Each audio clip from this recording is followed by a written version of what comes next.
ये आषाढ़ मास के शुक्ल पक्ष की एकादशी को ही देवस्यानी एकादशी कहते हैं।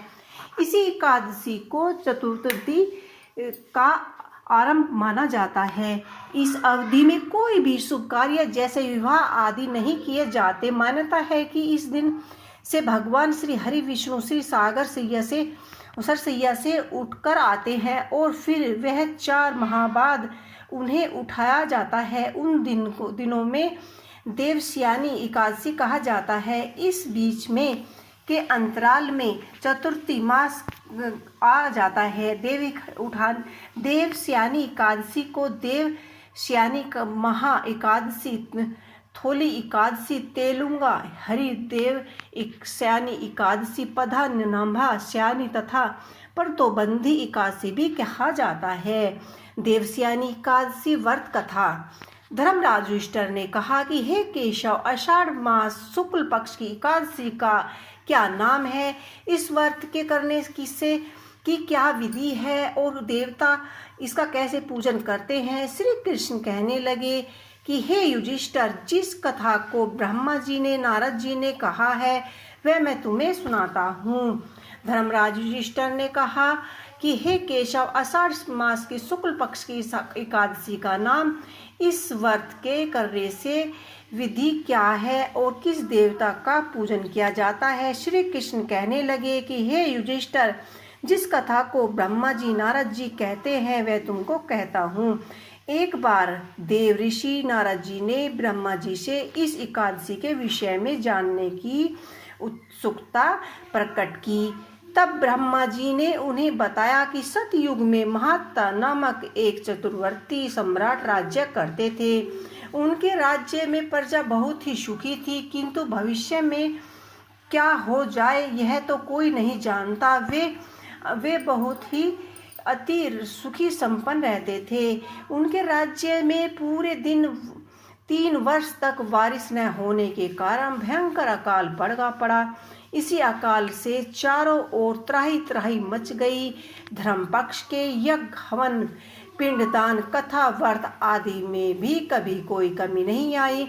जब मुसीबत पड़ती हो तब धर्म कार्य में प्रणाली की रुचि कहा जाता है। प्रजा ने राजा के पास जाकर अपने देवदान की दुहाई दी। राजा तो इस स्थिति को लेकर से पहले से ही दुखी थे। वे सोचने लगे कि आखिर मैं ऐसा क्या करूं कि कौन सा पाप या कर्म किया है जिसका दंड मुझे इस रूप में मिला है। फिर इस कष्ट से मुझे मुक्ति पाने का कोई साधन करने के उद्देश्य से राजा सेना को लेकर जंगल की ओर चल दिए।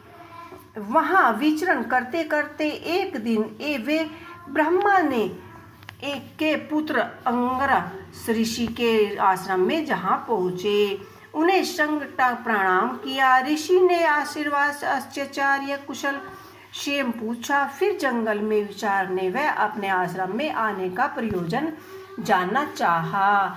तब राजा ने हाथ जोड़कर कहा कि महात्मन, सभी प्रकार से धर्म का पालन करते हुए भी मैं अपने राज्य में दुर्बलता का दृश्य देख रहा हूँ। आखिर किस कारण ऐसा हो रहा है? कृपया करके मुझे कोई समाधान बताइए। यह सुनकर महिषी अंगार ने कहा कि हे राजन, सब युगों में उत्तम यह सतयुग है। इसमें छोटे से पाप का भी बड़ा भयंकर दंड मिलता है।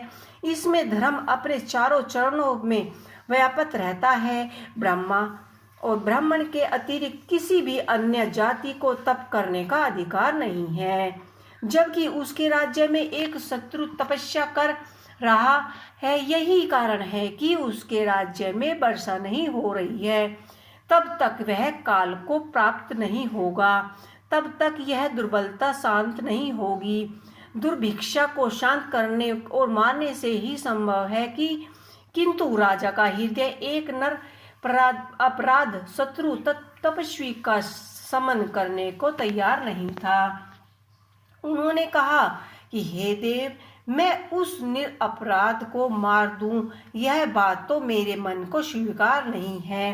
कृपया करके आप कोई ऐसा उपाय बताएं महिषी अंगारा ने बताया कि आषाढ़ मास के शुक्ल पक्ष की एकादशी का व्रत करो।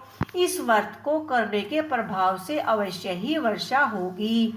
राजा अपने राज्य की राजधानी लौट आए और चारों वर्णों सहित पदा एकादशी का विधि पूर्वक व्रत किया। व्रत के प्रारंभ से उन्हें राज्य में मूलधारा वर्षा हुई और पूरा राज्य धन धान्य से परिपूर्ण हो गया। वर्षा वैदिक पुराण में देवशयनी एकादशी के विषय में महात्म का वर्णन किया। इसी व्रत के परिणाम से संपूर्ण मनोकामनाएं पूर्ण होती है।